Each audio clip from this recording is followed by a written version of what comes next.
تو وہ عورت اس کے لیے حلال ہے اور آپ کے لیے حرام ہے. تو بعض چیزیں شریعت میں ایک بندے کے لیے حلال ہے اور دوسرے کے لیے حرام ہے. اس کو کہتے ہیں معرفت. اب آپ علیہ السلام کو اور رسولوں کو 4 چیزیں، ایک وہ اللہ کی نشانیاں بتاتے ہیں آپ کو، گویا اللہ کی نشانیاں ان پر کھل گئی کہ اس میں اللہ کی کیا، یہ نشانات کیا کیا، یہ اللہ کی نشانیاں بتاتے ہیں آپ کو. دوسرا وہ آپ کو کتاب کا علم دیتے ہیں، گویا جو چیز بھی کتاب سے حاصل کی جائے اس کو کتاب کا علم کہا جائے گا، یا علم کتابی کہلایا جائے گا. یعنی تحریر سے جو بھی چیز حاصل کی گئی وہ علم کتابی ہوا. وَيُعَلِّمُ الْكِتَابَ وَالْحِكْمَ وَيُزَكِّيهِمْ. اب 2 چیزیں جدا ہے، حکمت اور تزکیہ.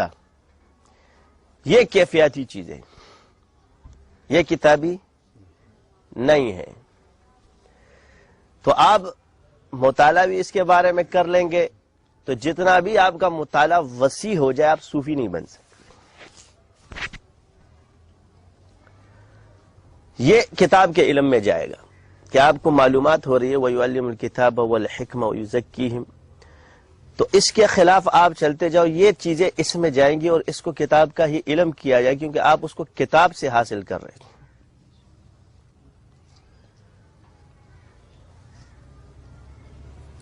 جو کرن کا زمانہ ہے، خیر کا زمانہ ہے، آپ اس کو جب دیکھیں اس میں آپ علیہ السلام نے فرمایا جو کام بھی ہوگا وہ دین کا ہے اور اس کے بعد جھوٹ ہے. وہ جھوٹ کا، تو اگر آپ تاریخ کا مطالعہ کریں تو یہ بدعقیدگی جو پیدا ہوئی 600 سال کے بعد پیدا ہوئی.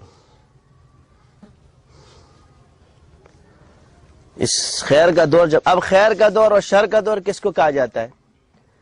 خیر کا دور اس کو کہا جاتا ہے جس میں شر بھی خیر کو پیش کرے، اور شر کا دور اس کو کہا جاتا ہے کہ جس میں خیر بھی، شر اتنا غالب ہو کہ آپ خیر بیان نہ کر سکو.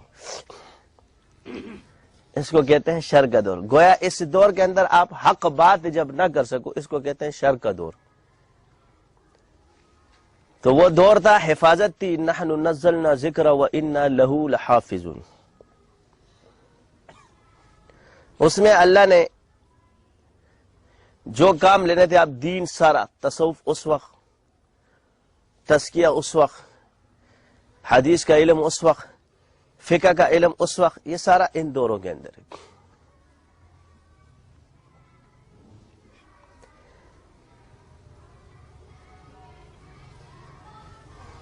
پھر 2 طبقوں کے اندر اختلاف برحق ہے، صوفیہ کا اختلاف، فقہا کا اختلاف. اب یہاں اصطلاح میں صوفیہ اس کو نہیں کہا جاتا کہ وہ جاہل ہوا کرتے تھے، وہ عالم ہوا کرتے تھے، مگر جس شعبے سے وہ وابستہ ہو گئے اس کو صوفی کہا گیا. جیسے آج کل تبلیغ میں جتنے بھی علماء ہیں تو کیا وہ انہوں نے درس نظامی نہیں پڑھا ہے، انہوں نے پڑھا ہے مگر ان کو تبلیغی کہا جاتا ہے. طارق جمیل صاحب تبلیغی ہے، فلانا تبلیغی ہے، تو یہ علماء تبلیغ سے منسوب ہو گئے تو اس کو تبلیغی کہا گیا. اس طرح جو علماء حدیث سے منسلک ہوئے ان کو علماء حدیث کہا گیا، اور جنہوں نے صرف فقہ کے شعبے پر توجہ دی ان کو فقہا کہا گیا. تھے تینوں عالم، جاہل ان میں کوئی بھی نہیں تھا. بعد میں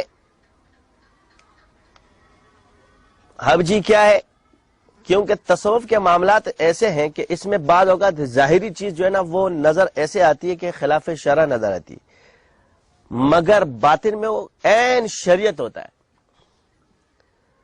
تو میں کہا کرتا ہوں 4 لوگوں نے تو اپنی محنت خوب کی. قراء حضرات انہوں نے اپنی محنت کی، قاری تیار کیے. درس نظامی میں علماء نے اپنی محنت کی، عالم بہت پیدا کیے.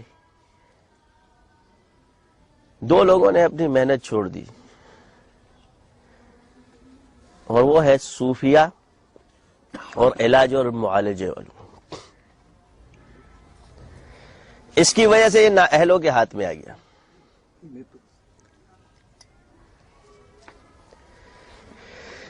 پھر جس پر جتنا علم اللہ نے کھولا ہے وہ اپنے علم کے دائرہ کار پہ اپنے آپ کو لائبریری اور پیمانہ بنا کر کے دوسرے پہ رد کرے گا، کیونکہ میرا تجربہ یہ کہتا ہے، تو گو اس کا تجربہ اپنی ذات تک تو ٹھیک ہے، مگر کل کے لیے محدود نہیں کہ جی سب پہ وہ کرے۔ پھر گناہ کی قسمیں، تو گناہ میں سب سے پہلے کفر اور شرک ہے، اس کے بعد اور گناہ آتے ہیں۔ اور یہ کفر اور شرک جو ہے نا